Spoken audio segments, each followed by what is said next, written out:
આપ જોઈ રહ્યા છો સ્પાર્ક ટુડે ન્યૂઝ। સિનોર બજાર સમિતિની આજરોજ યોજાયેલા ચેરમેન તથા વાઇસ ચેરમેનની ચૂંટણીમાં ભાજપના મેન્ડેટ મુજબ પ્રમુખ પદે મુકેશ પટેલ અને ઉપપ્રમુખ પદે જયેશ પટેલની બિનહરીફ ચૂંટાયા હોય ત્યારે કાર્યકર્તાઓમાં ઉત્સાહ જોવા મળી રહ્યો છે। 10 જુલાઈ 2026 બપોરે 12 કલાકે સામાન્ય સભા મળી, જેમાં ભાજપના મેન્ડેટ મુજબ ચેરમેન તરીકે મુકેશભાઈ મોતીભાઈ તથા પટેલ જયેશભાઈ રતિલાલ સર્વાનુમતે બિનહરીફ વરણી કરવામાં આવી। પ્રદેશ ભાજપના મેન્ડેટ લઈને મહામંત્રી જયદીપસિંહ ચૌહાણ તથા બ્રિજેશ પટેલ આવ્યા છે।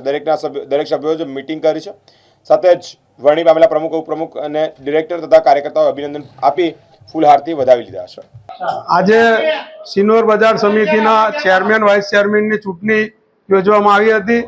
એમાં ભારતીય જનતા પાર્ટીના મેન્ડેટ પર ચેરમેન તરીકે મુકેશભાઈ મોતીભાઈ પટેલ અને વાઇસ ચેરમેન તરીકે જયેશભાઈ રતિલાલ પટેલનો મેન્ડેટ આવ્યો, જેનું બજાર સમિતિના સૌ સદસ્યોએ ઉમળકાભેર સ્વીકારી અને બિનહરીફ બંને ઉમેદવારો ચૂંટાયા છે। તો આ તકે હું બંને ઉમેદવારોને અભિનંદન પાઠવું છું। સાથે સાથે ભારતીય જનતા પાર્ટીના જે પ્રદેશ નેતૃત્વમાં આપણા સૌના લોકલાડીલા પ્રદેશ અધ્યક્ષ જગદીશભાઈ વિશ્વકર્મા, મહામંત્રી શ્રી રત્નાકરજી, પ્રદેશ પાર્લામેન્ટરી બોર્ડના સૌ સદસ્યશ્રીઓ અને ખાસ સાંસદ મનસુખભાઈ વસાવા, અમારા જિલ્લા ભારતીય જનતા પાર્ટીના પ્રમુખ વિજય બ્રહ્મભટ્ટ સાહેબ અને મહામંત્રી શ્રી જયદીપભાઈ અને બ્રિજેશભાઈને આભાર વ્યક્ત કરું છું। અને સાથે સાથે જ્યારે 2018માં ચેરમેન તરીકે મારી વરણી થઈ અને સૌ ડિરેક્ટરોના સાથ સહકારથી વરણી થઈ ત્યારે 35 લાખ દેવું હતું અને આજે 2 કરોડ ઉપરાંતનું ભંડોળ અમે નવા ચેરમેન વાઇસ ચેરમેનને સુપ્રત કરી રહ્યા છે। તો ખેડૂતોના હિતમાં નિર્ણય થાય અને આ ભંડોળમાં ઉત્તર વધારો થાય એ એમની પાસેથી આશા રાખીએ છીએ।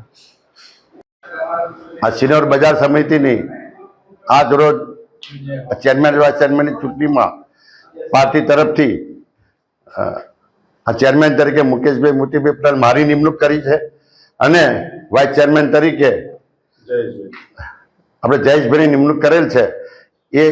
એ બદલ હું આ પાર્ટીનો આભાર માનું છું અને મારા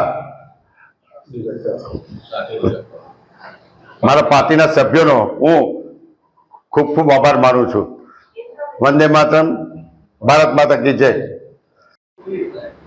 આજે શ્રી ખેતીવાડી ઉત્પન્ન બજાર સમિતિ સિનોર એપીએમસીના 2.5 વર્ષ માટેના સભાપતિ અને ઉપસભાપતિની ચૂંટણી યોજાઈ છે। એમાં પ્રદેશ પાર્લામેન્ટરી બોર્ડ તરફથી જ્યારે સભાપતિ તરીકે મુકેશભાઈ મોતીભાઈ પટેલને પસંદગી કરવામાં આવી છે અને ઉપસભાપતિ તરીકે જયેશભાઈ રતિલાલભાઈ પટેલની વરણી કરવામાં આવી છે। પ્રદેશ પાર્લામેન્ટરી બોર્ડ તરફથી જે બંને મિત્રોની પસંદગી કરવામાં આવી, આજે જ્યારે સામાન્ય આ બેઠક મળી એમની બજાર સમિતિની, એમાં બંને મિત્રોને ભારતીય જનતા પાર્ટીના બંને અમારા સભાપતિ અને ઉપસભાપતિને બિનહરીફ તરીકે તમામ સભ્યોએ ચૂંટી કાઢ્યા છે।